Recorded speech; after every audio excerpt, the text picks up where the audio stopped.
Hey, welcome back to ZK MasterTech. Today we got a service call on a 9460R. Customer says that it starts and runs fine and it steers and everything works, but whenever he puts it into gear to move the tractor, the engine dies. So what do you guys think it is? Let's check it out.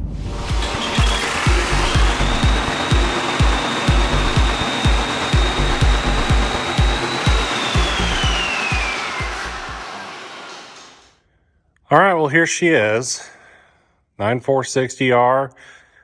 Customer told me that I needed to bring some oil with me because it was low on oil, and I got the cover off here because I'm going to add it straight to the hydraulic reservoir because I'm not too far away from the do not start line. I want it here, right at the full cold. So before I even fire this thing up, I'm going to get it full of oil. And then we'll see what it does when I put it into gear. And I know what you guys are thinking. You're probably thinking, well, why don't you just use that new fancy Milwaukee transfer pump that you got? Well, it's a good point, but I don't have the oil hoses made for it yet. And the last hoses I used had coolant run through them. They still got kind of some coolant residue in it. I don't want to cross-contaminate, but I brought easy to pour jugs, so we're good to go. Drink up, little buddy. Huh. Well, it's going to take a lot more than that.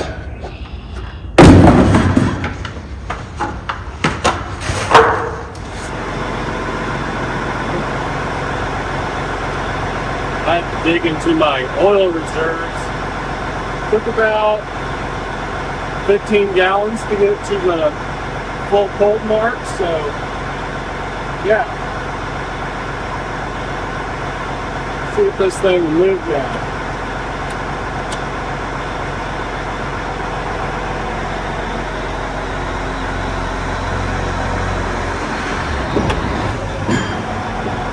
Whoa. Almost acts like the park brakes locking up.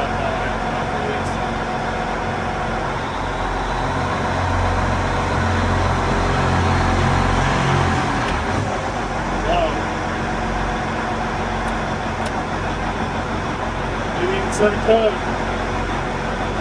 What the heck?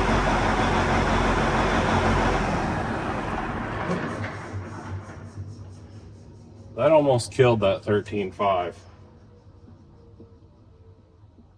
It's almost got to be something in the park brake, but it's monitoring that park brake pressure pretty closely.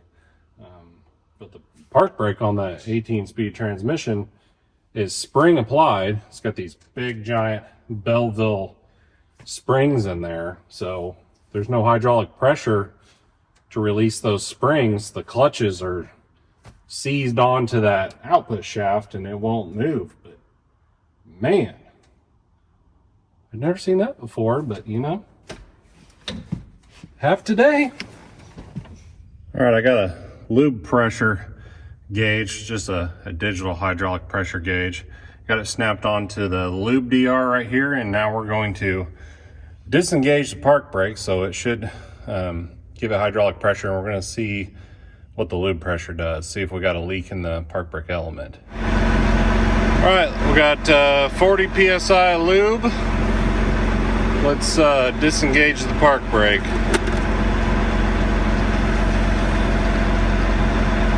It dipped a little bit, came right back.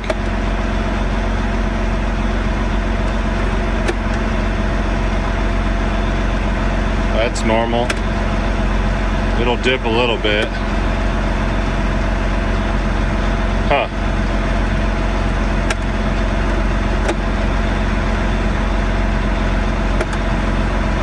Okay.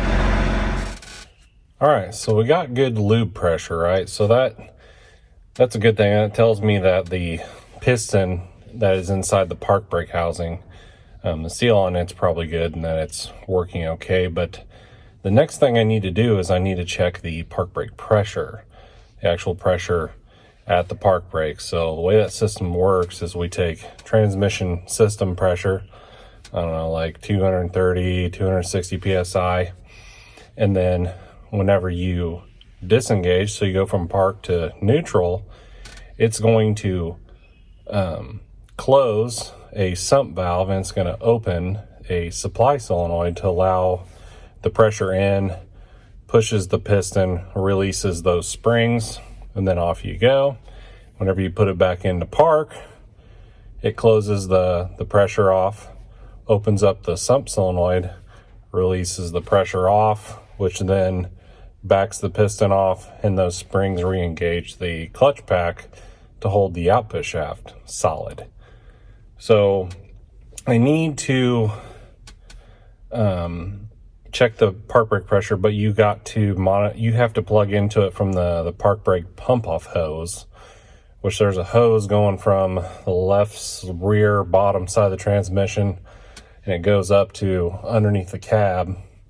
Usually you can pull it out underneath the cab and kind of go out the side step, but it's got a male ISO coupler on it, and I need to be able to put a female ISO coupler with a DR attachment on it, which is I got that part in the park brake pump off tool. Say that 10 times fast. Got it in that kit. I don't have it with me. I went ahead and ordered the park brake supply and sump solenoids, so whenever I come back I have those handy, because we could have an issue with one of those solenoids. Probably most likely the sump solenoid, because I think pressure's going in there, but it's just possibly dumping through the sump, and so the piston's not engaging like it should.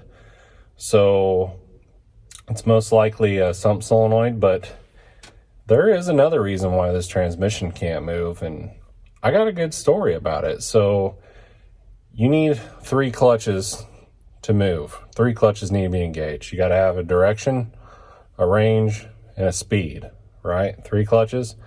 Well, if you engage 4 clutches, it'll lock the transmission up.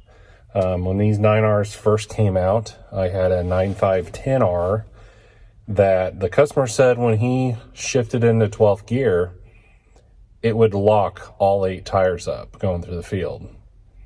Okay, so I drove all the way up there, get in the cab.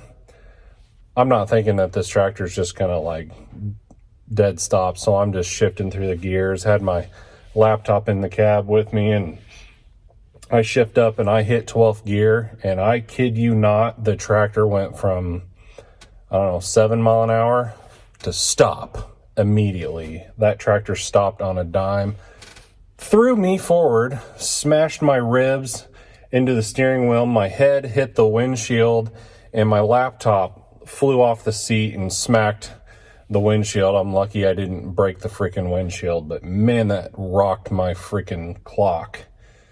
And always wear your seatbelt. If the customer says, hey dummy, the tractor locks all 8 tires up when you shifted 12.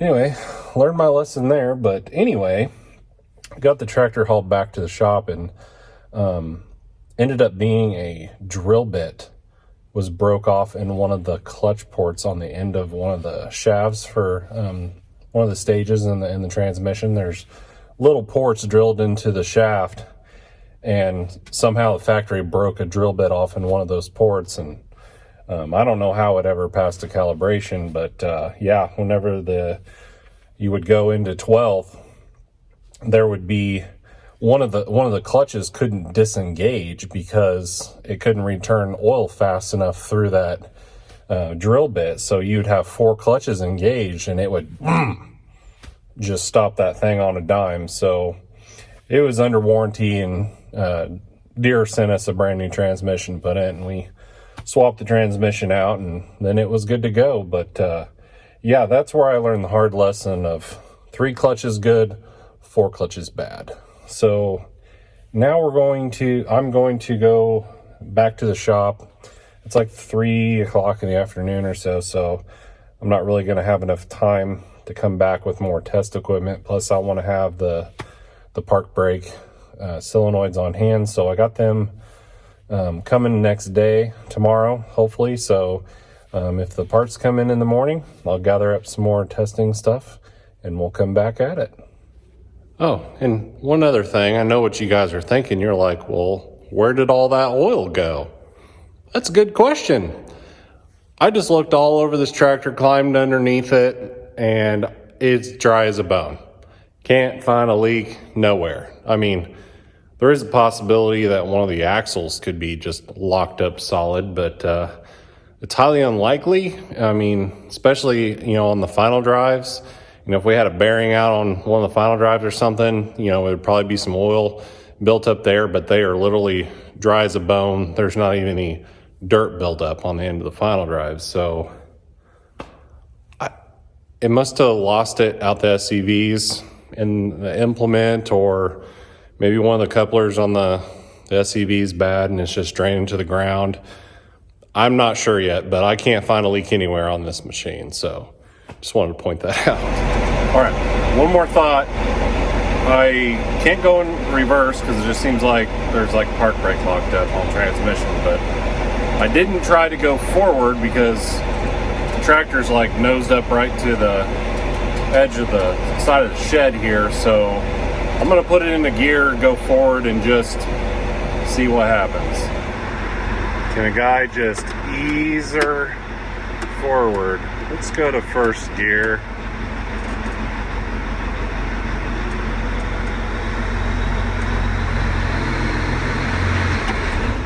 Whoa. Let's try bumping her up a little bit. No. Will not move. Reverse.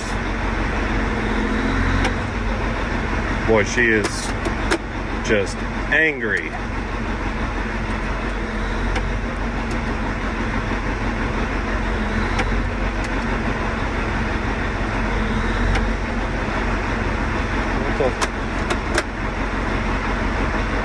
Well, I cleared all the codes out of it. Let's see what we got going on. See if it set a code and I missed it or something.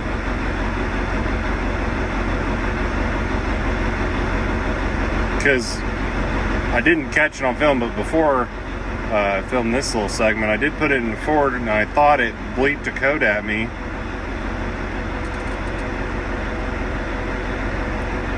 Let's see if we got it in here now. See if we got a transmission code. Has codes.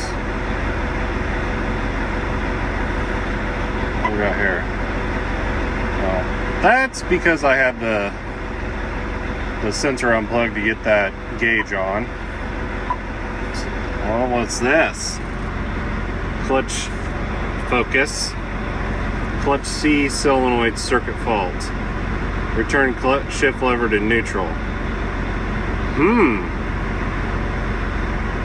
That wasn't in there before because I cleared the codes out. Oh, the mystery grows. Alright, I apologize for the scatterbrain. This video is going to be a nightmare to edit because this tractor's just got me kind of flustered. So I'm kind of scatterbrained a little bit. But after I got done telling you guys, I was just going to wait, get some park brake solenoids and come back with more testing equipment and stuff. I got down, then I am like, well, where'd the heck all the oil go? So that's when I checked, didn't find the oil, and then I thought, well, I didn't try to go forward because, it's kind of nosed up against the wall, but let's see what happens when it goes forward. And then it bleeped code real quick and kicked itself into neutral. And then I went to film again, and then when I went to move, it acted like it was just locked up in both directions. But I went and looked up that code, and it was for solenoid current low on clutch C. So I went into the clutch engagement chart, and I want to see, what clutches are engaged.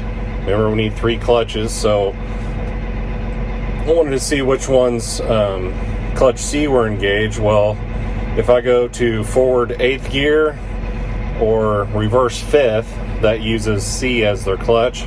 And when I do that, it sets the code every time. Let's check this out. Okay. So if I go forward 7, oh, now it wants to move? What the heck? Like I said, this thing's got me scattered brain, but if I bump it into 8th gear, why won't you go to 8th? All right, restart the tractor. It'll do it, I promise. Just gotta restart it. All right, we're starting fresh. Let go forward 7. It doesn't want to move. Bump it to 8. Watch the screen here. I'm gonna bump it to 8. Boop. Let off the clutch. What the heck? Now it's not acting up. Let's try reversed 5. Now it moves. What the frick?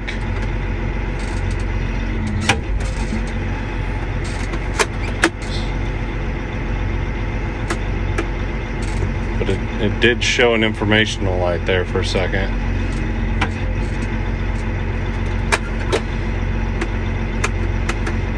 Let's try. Now it's working. What? It just set the code, I promise.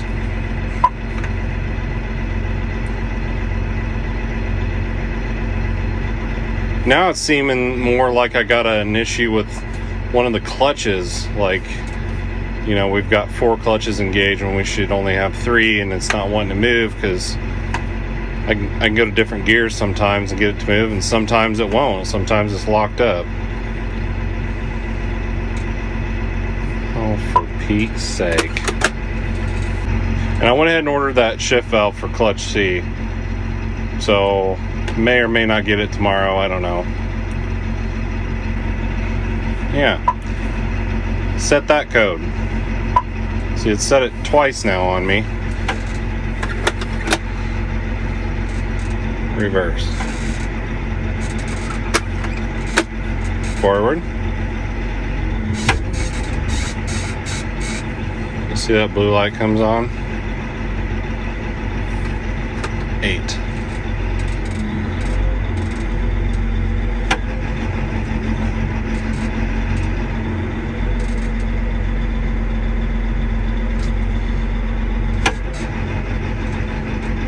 Now it's wanting to work. Oh, we still got that.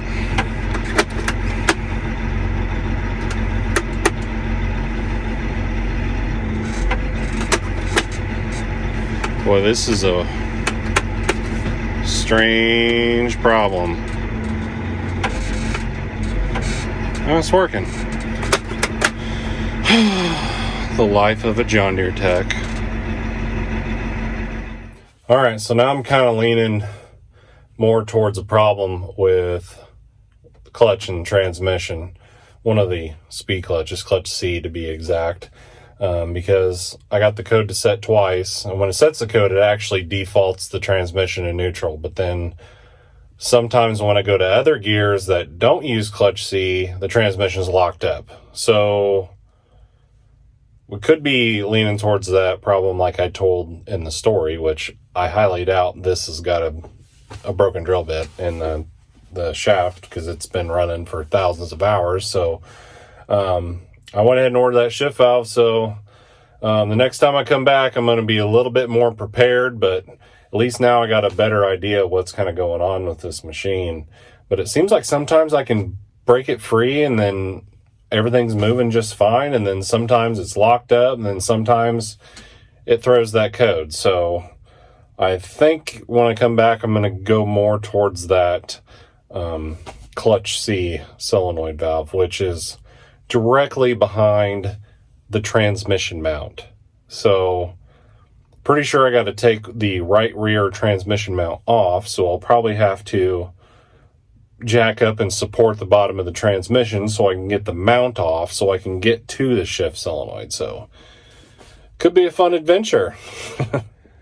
All All right, next morning I'm back. I got parts, everything came in. What we're gonna tear into first is that shift solenoid right there. See how it's marked C on the case?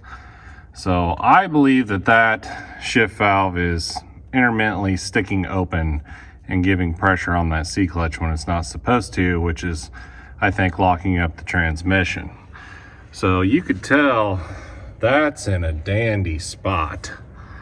So we got to get the nut off the coil, take the coil off, and then the hex on the valve, on the stem valve, is a 1 inch. I have a 12-point crow's foot I'm hoping is going to deliver a win today. Well, come to find out, that is the C shift solenoid, not this one. Even though that C lines up with this, I think they're pointing to these test ports on here, because I had to take this mount off because I couldn't get in here very well, and I got the coil off of this one, and then I just wanted to double check. I'm looking here in the book, and look, you can see a stamping on the case here. It says C and then R, and they're saying this black one here is C, so I guess we'll go after that. Yeah, transmission mount is off.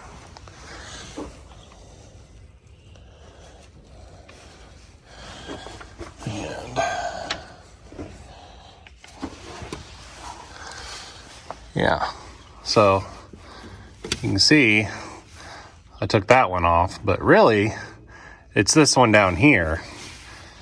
So the marks on the casing are a little deceiving. See C and R, but really it's that one down there. Great, so now I gotta get that off. I had a heck of a time getting that coil off because of the nut on the coil has these paint blobs on it. See that little blob there? And you can't get a wrench on it, and couldn't get my socket to go over it. Eventually my socket caught just the edge of it, and it wasn't tight enough to where I finally got it broke free and off there. But yeah, I got to dig into that. All right, 72 hours later, I got this out. That is a 1 inch hex, but this thing is recessed into the housing, and the distance of gap they give you cannot get a wrench on it, a socket on it. I mean, this is a snap-on 1 inch 12-point crow's foot, and that's pretty thin. I mean, you ain't gonna get much thinner than that, and this wouldn't even fit in there and bite it. Guess what came to the rescue? Good old Nipex Cobra pliers. Gripped it on the stem, wasn't even that tight. Came right out. So I cleaned it off with some brake clean. I don't see anything wrong with it. Doesn't mean that it isn't bad, it isn't sticking, but you know, I'd have to take that little snap ring out of the top here and pull that little cover off and pull that out. But anyway, got a new one. Got a new one here. So we're gonna stick this guy in and see what happens. It just sucks I gotta do all this work to do the test, but I gotta eliminate this because I think this is what our problem is. All right, I just got back from lunch and I tossed in the new valve and put the coils back on, and had to sand the freaking paint off those nuts so I could get a socket off it. They had big paint blobs on them, but got it in there, and I'm going to put that transmission mount into place. It didn't move when I took the transmission mount off. Sometimes you got to put a jack underneath the transmission, kind of support it, but it didn't even flinch. You know, a 3 won't hold it, 4 won't either, right? Sure. So let's get that mount in, and then we'll test this thing out. Okay, sweetheart. You know you want to be nice to me. You can do it.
Yes!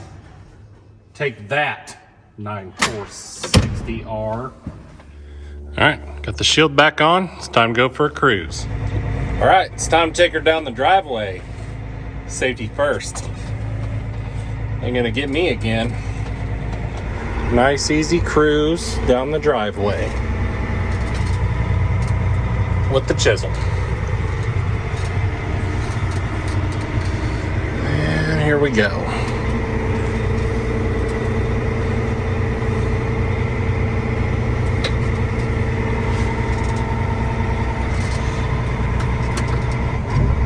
We're shifting.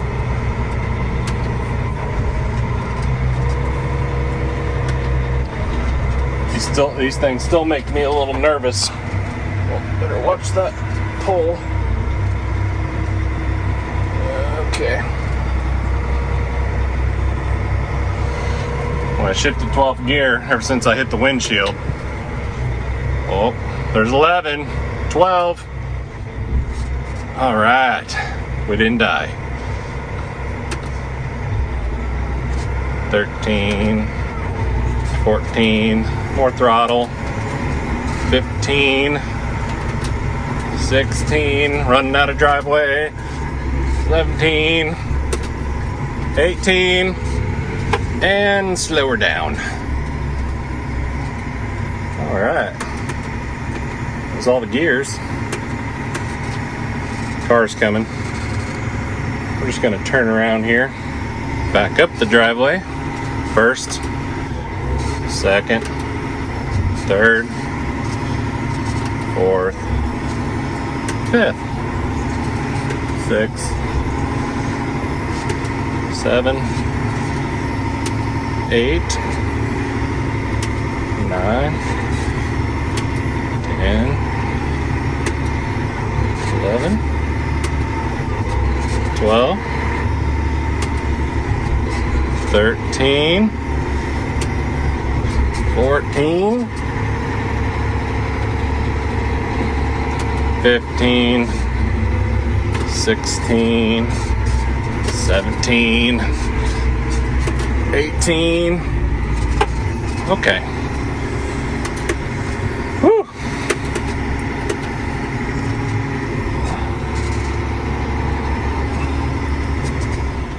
Successful test drive. All right, everything's good to go. But since I put a new shift valve in it, I'm going to go ahead and calibrate the transmission. You need to calibrate the transmission anytime you change all the hydraulic oil or a shift valve or some component in the transmission that could affect the calibration, because we need to figure out how many milliamps it takes to move that coil to provide hold pressure and fill pressure into that clutch. So that calibration is going to really dial that in. And it should smooth out all the other shifts, on all the other gears on the transmission. So I'm heating the oil up right now and enter into the calibration. I'll calibrate this transmission and then we'll be done with this job. But man, that was kind of a challenge, kind of racked my brain a little bit. That's only the second time I've ever seen a transmission lock up due to 4 clutches being engaged at once. Never had it be a shift valve. I mean, on an 18-speed transmission of this tractor, I haven't seen that before. So, we're learning things. So the next time I get into another 9R and it does that, I'm probably gonna have a little better insight of what's going on there. So you're always learning. If you ain't learning anything, then you might as well just give up, because every day as a technician, you're learning something. So that's what I love about this job. I love learning and I love the challenge. And until next time, keep that green iron moving.